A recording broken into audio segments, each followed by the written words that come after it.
Nom Zarmacz, oui, prénom Andrzej, né il y a 34 ans à Gdańsk en Pologne, révélé au grand public en 1974 lors de la Coupe du Monde. Ses coéquipiers s'appelaient alors Lato, Dejna, Gorgon, spécialité chasseur de but. Et le problème, comment s'échapper du marquage d'un stopper qui est accroché à vos basques pendant 90 minutes.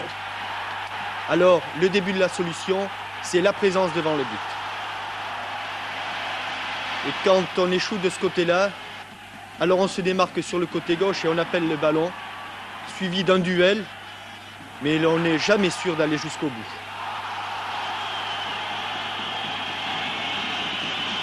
La réussite ensuite, quand on vous oublie un petit peu au profit de vos coéquipiers Boli et Dagno et que l'on vous offre un ballon que l'on n'a plus qu'à pousser dans les buts de Damas. À ce moment-là, la moitié du contrat est remplie. De la réussite, mais aussi de la détermination sur ce centre de Garande où il se jette tête première. Mais ne jamais céder au doute, même au plus fort de la déception.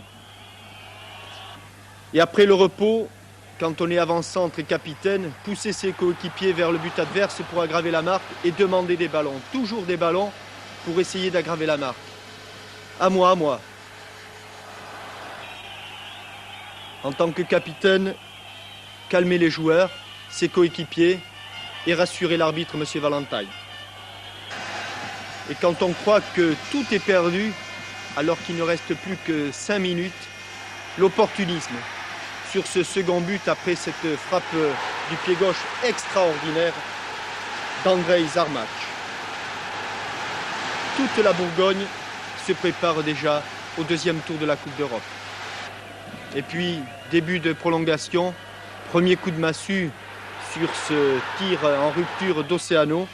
Mais qu'importe, jusqu'au coup de sifflet final, Zarmacz va lutter. On le voit ici précisément avec Oceano, les deux buteurs dos à dos.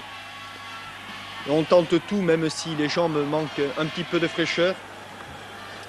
Et puis, l'Alali des Iconés, quand Litos marque dans le but vide.